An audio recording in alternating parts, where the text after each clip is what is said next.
नमस्कार प्रिय साथियों, स्वागत है आप सभी का डॉक्टर मुकेश पंचुले के ऑफिशियल ऐप में। मैं आशा करता हूं कि आप सबकी पढ़ाई अच्छी चल रही होगी। चलिए टॉपिक कंटिन्यू करते हैं पर्यावरण का, यूनिट 9 का। पर्यावरण के हम एमसीक्यूज देख रहे थे, प्रीवियस ईयर क्वेश्चंस के हम लोग एमसीक्यूज देख रहे थे और इनका एनालिसिस भी कर रहे थे ताकि आपको एक आइडिया लग जाए कि किस तरीके से सवाल पूछे जाते हैं और आपको किस डायरेक्शन में, मुख्य उद्देश्य तो है किस डायरेक्शन में आपको तैयारी करनी है। ठीक है, किस डायरेक्शन में आपको तैयारी करनी है। अल्टीमेटली तैयारी तो आपको ही करनी है, ठीक है, लेकिन यह है कि आपको डायरेक्शन मिल जाएगी कि हाँ भाई इस तरफ इस तरीके से तैयारी करनी है तो आपके काम आसान हो जाएगा। ठीक है, अब ये क्यों चीज़ जरूरी होती है, मान लो मेरे को, ठीक है, मेरे को इस तरफ जाना है, ठीक है, सपोज इस तरफ जाना है मेरे को, मैं यहाँ खड़ा हूँ, ठीक है, और मुझे इस साइड जाना है। तो एक रास्ता तो ये हो गया कि ये सीधा इधर चला जाऊँ, एक रास्ता तो ये हो गया सीधा ऐसे चला जाऊँ, और एक रास्ता क्या हो गया, अगर मैं गलत आ गया तो यूं जाके और फिर यहाँ पर आऊँ, ठीक है। या फिर एक रास्ता ये हो गया यूं जाके यहाँ पे आऊँ, ठीक है। लेकिन सबसे सही रास्ता मतलब अल्टीमेटली आएंगे तो यहीं पे है, आना तो यहीं पे है, लेकिन एक सीधे किसी ने बता दिया तो अपना काम आसान हो जाता है। ठीक है, तो यही एक तरीके से ऑनलाइन कोचिंग देख लो, वीडियोस देख लो, प्रीवियस ईयर क्वेश्चंस की एनालिसिस कर लो, चलना आपको खुद को है, ठीक है। चलना तो आपको खुद को ही पड़ेगा, चलना खुद को पड़ेगा, ये ध्यान रखिएगा, कोई और नहीं चलाएगा आपको, ठीक है, चलना आपको खुद को पड़ेगा, इस चीज को हमेशा ध्यान रखिएगा आप, ठीक है। चलिए आगे बढ़ते हैं। पर्यावरण के क्वेश्चन चल रहे थे। चक्रवात हुदहुद किस राज्य के तट से टकराया, तो ये उस टाइम का क्वेश्चन रहा होगा, उस टाइम न्यूज में रहा होगा, तो हमको सारे नहीं करने, जो न्यूज में अपने हाल ही में रिसेंट में न्यूज में रहे हैं उनके बारे में अपन को पढ़ना है, चक्रवात के बारे में, ठीक है। चक्रवात हुदहुद, तो इसका आंसर तो आंध्र प्रदेश है, क्योंकि ये रिपीट मान लो अगर हो जाए, इन केस कंप्यूटर में सॉफ्टवेयर होता है उसमें से रैंडमली क्वेश्चंस पिक होते हैं, तो मान लो अगर रिपीट हो जाए उस केस में तो आप उसका आंसर कर दीजिएगा आंध्र प्रदेश, ठीक है। और फिर रिसेंटली कुछ जो हुए वो हमने एक लिस्ट बना रखी है मैंने, जनरली जो कॉमन कॉमन है। तो एक मैन डॉग है, मैन डॉग है ये, ठीक है। स्पीड स्पीड ये कोई काम की नहीं है, डायमीटर कोई काम का नहीं है, एयर प्रेशर कोई काम का नहीं है, सिम्पसन स्केल, बस ये ध्यान रख लो कि ये ऐसे ऐसे स्केल पे इससे नाप सकते हैं। तो पूछ लिया जाए साफिर सिम्पसन स्केल किसके लिए यूज होता है, साफिर सिम्पसन सिम्पसन स्केल ऐसे पूछ लिया जाए कि ये स्केल किसके लिए होता है, जैसे भूकंप के लिए रिक्टर स्केल होता है, भूकंप आपको बताइए टर्की में क्या हाल हो रखी है, तो उस पर भी जरूर वीडियो लिया जाएगा, लेकिन वो करंट अफेयर्स वाली क्लास में, ठीक है। टर्की में और सीरिया में देखिए भूकंप से क्या हाल हो रहा है, भूकंप से कितना बड़ी आपदा बन चुकी है ये वहां पर, ठीक है। मतलब काफी दुख की बात है इस तरीके की आपदा होना, ठीक है। खैर, नेचुरल प्राकृतिक है, इसमें अपना इंसान कुछ रोल नहीं है इसमें, ठीक है। तो साफिर सिम्पसन स्केल हो गया, ये इसमें अपने चक्रवात नापने के लिए काम में लेते हैं, ठीक है। सितरांग अभी आया था अक्टूबर में, सितरांग ये जरूर ध्यान रख लेना, बे ऑफ बंगाल की तरफ था और साउथ रीजन में अफेक्ट किया था। कौन सा रीजन, क्योंकि अभी जैसे पूछा एरिया, तो एरिया जरूर पूछ सकते हैं कि कौन से क्षेत्र में इसने प्रभाव डाला सबसे सर्वाधिक, तो इसका क्षेत्र हो जाएगा, तो मंडाओ वाला हो गया। फिर सितरांग हो गया, सितरांग सितरांग, हिंदी इंग्लिश एक ही नाम है इनका, सितरांग हो गया। इसने भी इसने नॉर्थ ईस्ट पे डाला, ठीक है।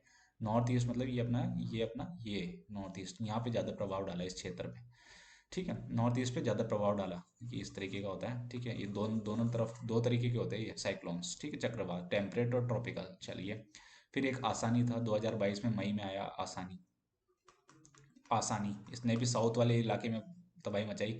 और फिर लास्ट में जावद, 2021 में जावद, बे ऑफ बंगाल में, ठीक है, जावद मान लो, जावद, ठीक है, बे ऑफ बंगाल में या बंगाल की खाड़ी में, बे ऑफ बंगाल या फिर बंगाल की खाड़ी में। तो ये रिसेंटली कुछ हुए थे, ताकि आपको एक साथ, अब देख लो 22 मतलब दिसंबर 22 रिसेंटली हो गया, अक्टूबर 22 21 यानी कि रिसेंटली तीन चार हो गए, तो इनके बारे में पता रखोगे तो आपके लिए आसान हो जाएगा।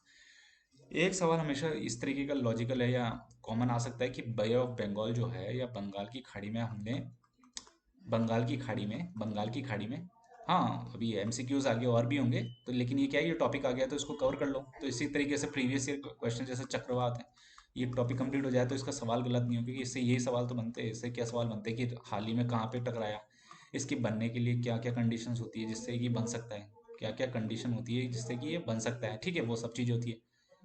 बंगाल की खाड़ी में ज़्यादा देखने को मिलते हैं ये, किसके मुकाबले में, अरेबियन सी में या अरब सागर के मुकाबले में, अरब सागर। तो इसका रीजन पूछ सकता है कि ऐसा क्यों होता है, ऐसा क्यों होता है, फिर स्टेटमेंट बना देगा।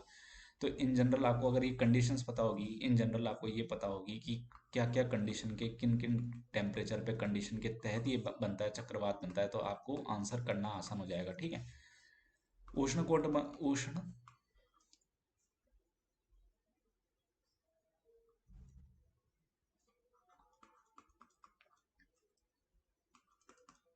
उष्ण कटिबंधीय या फिर आप इसको बोल लो ट्रॉपिकल। उष्ण कोष्ण नहीं है। या फिर बोल लो आप इसको ट्रॉपिकल, ठीक है। मेरा थोड़ा हिंदी ऐसा ही है तो माफ़ करिएगा इसके लिए। ट्रॉपिकल मान लो इसको, ट्रॉपिक्स के जो रीजन में 0 से लेके 23 डिग्री, ऐसे भी समझा सकता हूँ मैं, कोई टेंशन नहीं है अपने पास। उर्दू में भी समझा सकते हैं क्योंकि इसको मलयालम में, क्योंकि अपन 0 से 23 डिग्री है, मैथ की कोई लैंग्वेज नहीं है, ठीक है। तो टेंशन मत लीजिए, सब समझा देंगे। तो इसके लिए आपको कंडीशंस पता होनी चाहिए कि ऐसा क्यों बनता है। तो इन जनरल ये देखिए कि वहाँ पे क्या है कि लो प्रेशर रहता है, कम दबाव रहता है, कम दबाव रहता है, कम दबाव रहता है, कम दबाव बना रहता है, कम दबाव क्यों? क्योंकि उसमें एक तो साफ पानी है, तो जल्दी, एक तो लैंड लॉक्ड है ना, बे ऑफ बंगाल वाला। भाई ये इलाका लैंड लॉक, ये इलाका कंपेरेटिवली बंद है, ये इलाका कंपेरेटिवली खुला है, ठीक है। ये इलाका खुला है, ये कंपेरेटिवली बंद इलाका है, ठीक है। बंद इलाके में क्या होगा, इसके मुकाबले में बंद इलाके में क्या होगा कि गर्म, नॉर्मली गर्म रहेगा बंद इलाका। आसपास की सराउंडिंग, आसपास के वातावरण या एनवायरनमेंट या वातावरण या आसपास की सराउंडिंग की वजह से ये क्या रहेगा, गर्म रहेगा, ठीक है। और साथ ही साथ में गर्म रहेगा, लेकिन और साथ में शुद्ध भी है ये। तो शुद्ध का आपको पता है कि जो इम्प्योरिटीज़ होती है जिसमें, यानी कि अशुद्धियाँ होती हैं, उनका टेम्परेचर तो ज़्यादा चाहिए होता है, लेकिन जो शुद्ध होते हैं उनका टेम्परेचर तो एग्जैक्टली 100 डिग्री सेंटीग्रेड पे बॉयल होता है। यानी कि अपन को कम दबाव चाहिए, तो इस पे इस जो भी आंसर, जो भी अगर एनालिसिस होगा वो यहाँ पे कम दबाव की तरफ इशारा इंगित करेगा कि यहाँ पे कंपेरेटिवली कम दबाव है अरब सागर या अरेबियन सी के मुकाबले, इस वजह से यहाँ पे कंपेरेटिवली ज़्यादा आते हैं। दूसरा कि नॉर्थ इधर से आएगा, इधर से जो हवाएं आ रही है उनमें उनको, जो इधर से हवाएं आ रही है उनको कोई अवरोधक या फिर ऑब्स्ट्रक्शन नहीं मिल रहा, ठीक है। ऑब्स्ट्रक्शन नहीं मिल रहा उन हवाओं को, तो तेजी से आएंगी, तेजी से आएंगी। जबकि इधर देखोगे तो इधर तो फिर पूरा, इधर तो सेंट्रल एशिया, इधर मिडिल ईस्ट, मिडिल ईस्ट है, ठीक है, मिडिल ईस्ट की तरफ है। फिर इधर आपकी ये आ गया अपना, ये अपना आ गया हॉर्न ऑफ अफ्रीका, ठीक है, ये अपना आ गया ऑफ, तो इधर इधर वाला एरिया जो हो गया ये अपना हो गया अफ्रीका, ये हो गया अपना अफ्रीका। तो यानी कि यहाँ से हवा तो आ ही नहीं रह पा रही है, और फिर यहाँ पे नीचे जाएंगे तो यहाँ हो गया अमेरिका, नॉर्थ अमेरिका, यानी कि ये हो गया अपना साउथ अमेरिका, साउथ अमेरिका।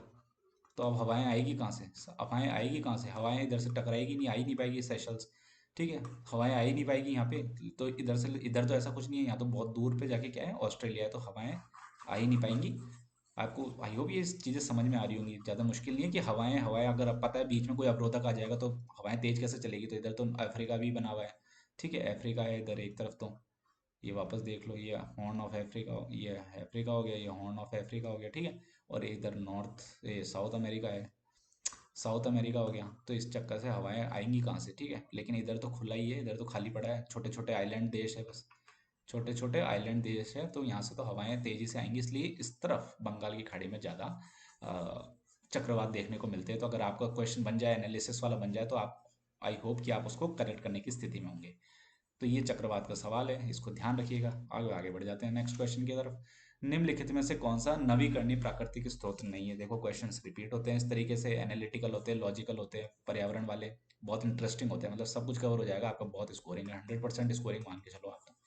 100% नहीं तो 99% करके जाओ, 99% को 100% करके जाओ। कुछ एक चीज़ें हैं जैसे वो नी लास्ट मोमेंट में, मतलब ये होता है कुछ चीज़ ऐसी होती है जो अपने दिमाग में, कुछ चीज़ ऐसी होती है जो नहीं बैठ पाती कभी भी, सबकी अलग अलग होती है कि वो नी चीज़ याद होती।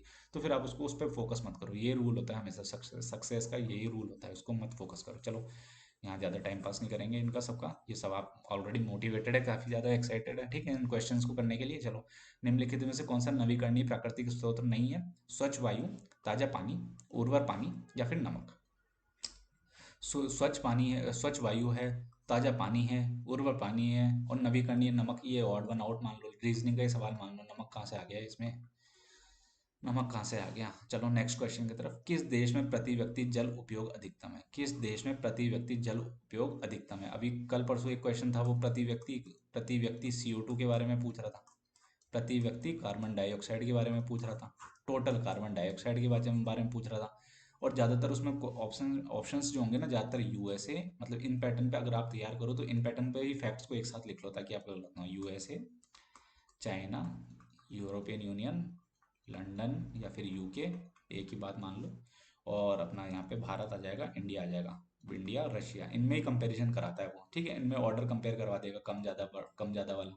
तो हमेशा इनमें इनमें आप चीज़ों को ध्यान रखिए, इन चीज़ों का आप ध्यान रखिए कि इसमें ही आपको ये चीज़ पूछेगा, ठीक है। तो ये अब आप क्वेश्चन कैसे करेंगे? अब ये फैक्ट वाला है, आपको आता है तो आता है, नहीं तो ठीक है।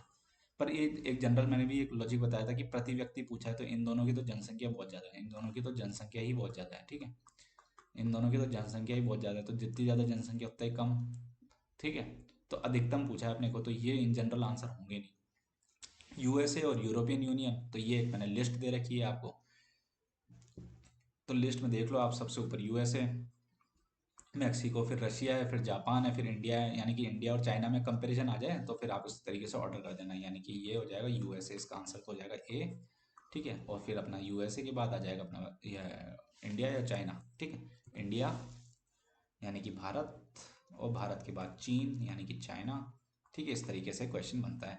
तो प्रति व्यक्ति CO2 वाला भी आप देख लिया, आपने प्रति व्यक्ति पानी वाला भी देख लिया, ओवरऑल CO2 वाला भी देख लिया, ओवरऑल पानी वाला भी देख लिया, और प्रति व्यक्ति दोनों चीज़ें अंतर है, प्रति व्यक्ति में जनसंख्या का भाग होता है, ये ध्यान रखिए। ठीक है, क्वेश्चन में ध्यान से पढ़िएगा, एग्जाम में गलत मत कर दीजिएगा कि प्रति व्यक्ति पूछा है या क्या पूछा है। आगे बढ़ते हैं, प्रति व्यक्ति पूछा है या क्या पूछा है, प्रति व्यक्ति पूछा है या ओवरऑल पूछा है। सल्फर डाइऑक्साइड में भारत प्रथम नंबर पर है, SO2 में भारत प्रथम नंबर पर है, सबसे लार्जेस्ट, सबसे ज़्यादा एमिटर है भारत सल्फर डाइऑक्साइड का, फर्स्ट नंबर है लार्जेस्ट। ठीक, भारत में हाल ही में प्रारंभ किए गए वायु गुणवत्ता सूचकांक में निम्नलिखित में से कौन सा प्रदूषक सम्मिलित नहीं किया गया है। नहीं आप समझते, पढ़ लो कि नहीं करना है, नहीं तो आपको टिक देखते ही आप उसको टिक कर दोगे। तो इसमें नहीं पूछा है, नहीं पूछा है, नहीं पूछा है, तो कौन सा शामिल नहीं किया है। तो इसमें 8 होते हैं, आपको एयर क्वालिटी इंडेक्स, सफर इंडेक्स, इसमें कितने होते हैं, 8 होते हैं। तो अभी 8 के 8 मैं बता दूंगा, उनको याद रखना है, बिल्कुल याद रखना है। जैसे ये सवाल आया है फिर आ सकता है, और इससे भी टफ किसको कैसे बनाएगा, ABC। अब इसमें नहीं की जगह पूछ लेता कि है, नहीं की जगह इसको पूछ लेता कि कौन सा सम्मिलित है, तो ऑप्शन ऐसा होता ना, ABC, ABD, ACD या BCD। ठीक है, ऐसे 3 वाले ऑप्शन हो जाते कि एक हटाना था, तो एक आंसर नहीं है, तो ये हार्ड हो जाएगा, ये थोड़ा टफ हो जाएगा। ठीक है, ये टफ हो जाएगा, है वही चीज़। तो इसका आंसर आप बताइए, तो इसका आंसर कैसे बताएंगे जब आपको पता ही नहीं है 8 कौन से। तो इसका आंसर ऐसे देख लो कि वायु गुणवत्ता में कौन से, इसका स्क्रीनशॉट ले लो या इनको लिख लो, पेन हमेशा साथ रखा करो, लिखता रहा करो। ठीक है, इन 8 प्रदूषकों का ध्यान में रखते हुए विकसित किया गया है। इसमें शामिल है PM2.5, PM10, ammonia, lead, nitrogen oxide, sulphur dioxide, ozone और कार्बन मोनोऑक्साइड। ठीक है, तो इसमें अपन पास क्लोरोफ्लोरोकार्बन कहाँ से आ गया, हाँ ठीक है, तो इसका आंसर कार्बन मोनोऑक्साइड है, बिल्कुल है। और सूक्ष्म पदार्थ पार्टिकुलेट मैटर PM तो दो है, PM2.5, PM10, ओजोन भी है, और इसमें क्लोरोफ्लोरोकार्बन नहीं है, तो आंसर हो जाएगा D। और अगर ऐसे पूछता कौन सा है, तो आंसर हो जाएगा ABC। ठीक है, तो ये नहीं पे ध्यान रखना, नहीं पे ध्यान देना, ओजोन पे ध्यान देना। इसमें एक हिंट दे दूं आपको, इसमें कार्बन डाइऑक्साइड नहीं है, मैं तो इससे ये ध्यान रखता था और ज़्यादातर सवाल हो जाते थे अगर इस तरीके का कार्बन डाइऑक्साइड नहीं है। तो आप जैसे ही कार्बन डाइऑक्साइड ऑप्शन देखो, काट दो, उससे आपका आंसर तुरंत आ जाएगा, तुरंत आंसर निकल के आएगा। तो ये ध्यान रखो कि इसमें कार्बन डाइऑक्साइड नहीं है। चलो, ग्रामीण घरों में नाइट्रोजन ऑक्साइड प्रदूषण का स्रोत हो सकता है, हो सकता है, माइट भी में हो सकता है भैया। कहाँ पे, नाइट्रोजन ऑक्साइड का NOx, एक्स मतलब 1 2 3 कुछ भी डालो इसमें, जो भी है इसकी वैलेंसी के हिसाब से, ग्रामीण एरिया में बोल रहा है। तो धूम्र निकास की सुविधा रहित गैस चूल्हा, धूम्र निकास की सुविधा रहित गैस चूल्हा, लकड़ी का चूल्हा, और मिट्टी तेल वाले हीटर, मिट्टी तेल वाले हीटर, एक और एक ही क्या ऑप्शन बना दिया। ठीक है, धूम्र निकास वाली तो अब ये पता है, मिट्टी तेल वाली हीटर, इनसे धुएं इन जनरल नाइट्रोजन ऑक्साइड निकलेगी। लकड़ी चूल्हे का आपको पता नहीं होगा ये क्या है, लेकिन सुविधा रहित गैस चूल्हा होगा, सुविधा रहित गैस चूल्हा होगा। तो उससे नाइट्रोजन डाइऑक्साइड निकलेगी क्या, उससे नाइट्रोजन गैस चूल्हा तो CNG, तो आपको पता है कि ये गैस चूल्हे की बात कर रहा है, तो ये CNG हो गया, ये LPG हो गया। ठीक है, तो ये प्योर होती है, इसमें धुएं ये गैसेस नहीं निकलती, स्रोत तो इन जनरल ये आंसर नहीं होगा, क्योंकि ये तो अपन अच्छे के लिए यूज़ करते हैं। जैसे उज्ज्वला योजना हो गई भारत की, ठीक है, उज्ज्वला योजना हो गई ना, उज्ज्वला योजना का उद्देश्य ये था, उज्ज्वला योजना का, ठीक है, उज्ज्वला योजना का उद्देश्य ये था। तो 1 हटा दो और सेकंड और थर्ड कर दो, तो सेकंड और थर्ड से आंसर आ जाएगा B। ठीक है, तो आंसर हो जाएगा B। आई होप आपको समझ में आया होगा किस तरीके से हमने किया, क्योंकि हमने, अगर मैं इसको गैस नहीं पढ़ता तो मैं फिर इसको गलत कर देता, चूल्हा कर देता, धूम्र निकास की सुविधा रहती, चूल्हा तो बिल्कुल करेक्ट हो जाता है, ये तो करेक्ट हो जाता। ठीक है, निम्नलिखित में से कौन सी घटना एक प्राकृतिक खतरा नहीं है, नॉट अ नेचुरल डिजास्टर नहीं पूछा है, और प्राकृतिक मतलब नेचुरल, तो कौन सी नेचुरल नहीं है, तो दावा अग्नि। अब ये दावा अग्नि क्या आ गया सर, दावा अग्नि क्या आ गया, जेठा अग्नि है दावा अग्नि, जंगल की आग को ही बोलते हैं। ठीक है, पर्यायवाची है जंगल की आग का, फॉरेस्ट फायर का, फॉरेस्ट फायर का। ठीक है, फॉरेस्ट फायर का ऑस्ट्रेलिया में ज़्यादा देखने को मिलेगी। बिजली कौंधरा, भूस्खलन, और रासायनिक संदूषण। अब बिजली का आप देख लो ना, प्राकृतिक मतलब जिसमें आपका कोई रोल नहीं है। इन जनरल फॉरेस्ट फायर में आप कुछ कर सकते हो क्या? बिजली गिरने में कुछ कर सकते हो क्या? भूस्खलन में कुछ कर सकते हो क्या? रासायनिक संदूषण, हाँ ये जरूर, केमिकल, ये वाला, ये अपने ही कोई दिक्कत गलतियों से हुआ होगा, तो इसलिए ये प्राकृतिक नहीं है, ये मैनमेड है, या फिर ये आर्टिफिशियल बोल लो, आर्टिफिशियल चीज़ें हैं, मैनमेड है, मानव जनित है। ठीक है, क्लियर है? ऑप्शन डी रासायनिक संदूषण। आई होप आपको क्वेश्चंस अच्छे लग रहे होंगे और आप इजीली इन क्वेश्चंस को अब अटेम्प्ट करने की स्थिति में हो गए हैं, क्योंकि हम लगभग 127 क्वेश्चन है, दो चार ऊपर नीचे हुए हैं, तो 120 क्वेश्चन हम कर चुके हैं। काफ़ी आपको हेल्प मिलेगी इन क्वेश्चंस के माध्यम से। ठीक है, निम्नलिखित में से जल जनित रोग कौन सा नहीं है? वाटर बॉर्न डिजीज कौन सी नहीं है? अरे ये टॉपिक इतने कॉमन है, मतलब बार बार आते हैं, इनमें से गलत नहीं होना चाहिए, आप मान के चलो, ये क्वेश्चंस मत गलत करके आना। कॉमन क्वेश्चंस मत, कभी भी कॉमन क्वेश्चंस गलत नहीं होने चाहिए। यही सिलेक्शन दिलाते हैं कॉमन क्वेश्चंस, आप इधर उधर की चीज़ें ज़्यादा पढ़ने लग जाते हो, हार्ड हार्ड इजी चीज़ों पे ध्यान नहीं देते। तो अब सिंपल सा सवाल है, जल जनित रोग नहीं नहीं है, बार बार फिर यही पूछ रहा है, नहीं है, अच्छा पूछता है ये एंटी है यूजीसी वाला। तो टाइफाइड, हेपेटाइटिस, हेजा और डेंगू। टाइफाइड है, हेपेटाइटिस भी है, हेजा भी है, और डेंगू तो मॉस्किटो से होता है इन जनरल। ठीक है, एडिस इजिप्टाई, एडिस इजिप्टी मॉस्किटो होता है, ये तो मच्छर होता है, उससे फैलता है, मच्छर इसको कैरी करता है, एडिस इजिप्टी वायरस से।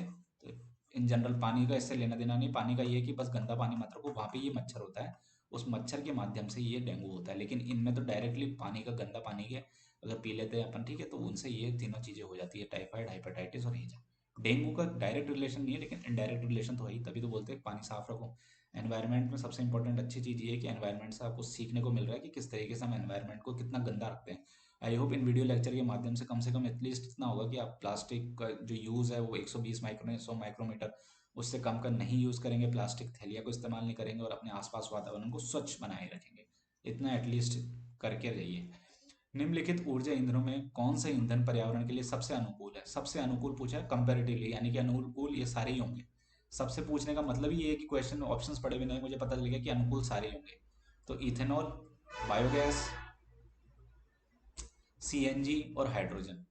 अब इथेनॉल भी आपको 2G और मीथेनॉल इकोनॉमी और इथेनॉल ब्लेंडिंग वाला काम चला हुआ है, इथेनॉल वाला। ठीक है, बायोगैस भी आपको पता है, गोबर गैस वाला, बायोगैस वाला, गोवर्धन योजना के बारे में पता कर लिया हमने, मीथेन।